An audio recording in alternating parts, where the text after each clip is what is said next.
Now I move to specific proposals, beginning with agriculture as the first engine.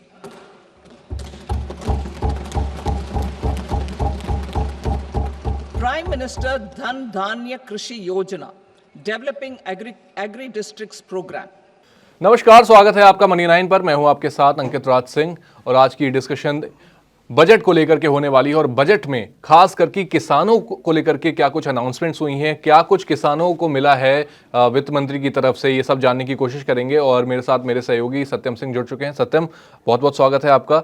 और शुरुआत सबसे पहले सत्यम करते हैं कि आखिर जो हमारे देश का किसान है जी, 12 लाख तक की जो इनकम टैक्स पर छूट मिल गई, मिडिल क्लास को लेकर के जो उनको चाहिए था वो सब कुछ मिलता हमें दिखा, लेकिन किसानों की जो मांग थी और उसके बाद से जो कुछ उन्हें मिला, अनाउंसमेंट्स क्या हमें देखने को मिली इस बार के बजट में, क्या कुछ डेट आपके पास सामने निकल के आ रहा है? देखिए, ये इस बजट में किसानों के ऊपर काफी ज्यादा फोकस रहा है, ऐसी बात नहीं है। और सबसे बड़ी अनाउंसमेंट जो किसानों को लेके हुई है वो क्रेडिट कार्ड केसीसी किसान क्रेडिट कार्ड की लिमिट को बढ़ा दिया गया है। 3 लाख से बढ़ा के उसे 5 लाख तक कर दिया गया है। लेकिन इसके अलावा और कुछ बड़ी घोषणाएं हुई हैं, उस पर भी बात कर लेते हैं। तो सबसे ज्यादा खेती पर जो एक अहम बात वित्त मंत्री ने कही है वो है कि केंद्र और राज्य मिलकर किसानों की स्थिति सुधारने पर काम करेंगे, जिसमें पीएम धन धान्य कृषि योजना लॉन्च की जाएगी। जो ये योजना राज्यों के साथ मिलकर लॉन्च होगी और कम प्रोडक्टिविटी वाले 100 जिलों को इस योजना में कवर किया जाएगा। इसमें होगा क्या, क्रॉप डाइवर्सिफिकेशन, स्टोरेज, इरिगेशन सुविधाओं को सुधारने का काम होगा। यानी कि आप एक ही फसल एक खेत में बार बार लगाते हैं तो उससे फसल की एक साइंटिफिक टेम्परामेंट के तरीके से खेती की बात की जाएगी, जिसके लिए ये योजना शुरू की गई है। वहीं क्रेडिट पर भी जोर दिया जाएगा, लॉन्ग और शॉर्ट टर्म क्रेडिट पर जोर रहेगा। रूरल इलाकों में भी जोर दिया जाएगा। लेकिन सबसे महत्वपूर्ण चीज दालों और तिलहन में इस आत्मनिर्भर बनने की दिशा में भारत काम कर रहा है। अभी भी हम बहुत ही मेजर हिस्सा दालों का और तिलहन फसलों का बाहर से मंगाते हैं।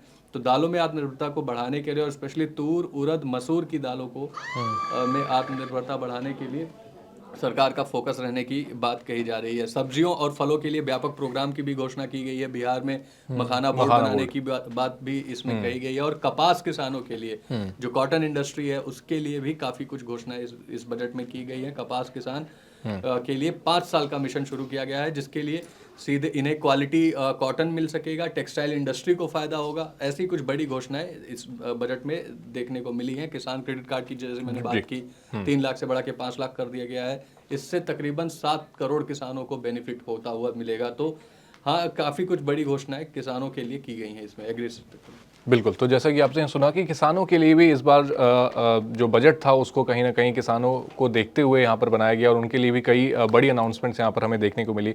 आपने सारी अनाउंसमेंट्स सत्यम से सुनी? बिल्कुल, काफी कुछ हाई यील्ड सीड्स को लेकर के जो है वो वहाँ पर कई सारे जो अनाउंसमेंट्स हमें देखने को शुरू किया जाएगा अंकित, बेसिकली हाई यील्ड सीड्स के लिए, ताकि अच्छी क्वालिटी के सीड्स बन चुके हैं। और ये भी काफी एक अहम इम्पोर्टेंट कदम है सरकार का। लेकिन अगर हम पिछले बजट को देखें तो वहां भी किसानों का खास ख्याल रखा गया था। एग्रीकल्चर सेक्टर के लिए 1.5 लाख करोड़ का एलोकेशन हमने देखा था।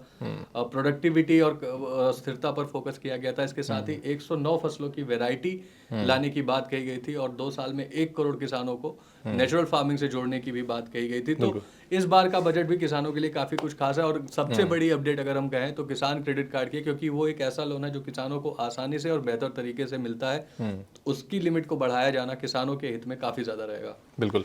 और साथ ही ये भी आपको बता दें कि जो सी फूड एक्सपोर्ट होता है, जो उसको भी कहीं ना कहीं बढ़ावा देने के लिए इस बार सरकार ने उस पर फोकस किया है। और 60,000 करोड़ का टोटल जो सी एक्सपोर्ट है वो भारत करता है। और उसको अनटैप करने के लिए, जो पूरी पोटेंशियल है उसको अनटैप करने के लिए सरकार ने खासकर अंडमान और लक्षद्वीप में से जो फूड एक्सपोर्ट होता है उस पर ध्यान देने की कोशिश की है। और साथ ही आपको ये भी बता दें कि यूरिया को लेकर के जो आत्मनिर्भर बनने की जो लगातार बात चल रही थी, उसके लिए अब देश में 3 नए यूरिया प्लांट वहाँ पर सेटअप किए जाएंगे। और खासकर फोकस होगा ईस्टर्न पार्ट में। और असम की बात करें तो वहाँ पर खासकर यूरिया को लेकर के एक बड़ा प्लांट वहाँ पर स्टैब्लिश किया जा सकता है। जी, किसानों को मुआवजा देने की भी बात सामने आई है कि उन्हें उचित मुआवजा दिया जाएगा उनकी फसलों का, खेतों का। और मखाना बोर्ड हमने बता ही दिया। इसके अलावा पीएम कृषि योजना में यूथ और महिलाओं पर फोकस रहेगा। और सबसे बड़ी बात, राज्यों के साथ मिलकर कृषि क्षेत्र के विकास पर काम करेगी सरकार। इसके अलावा फलों और सब्जियों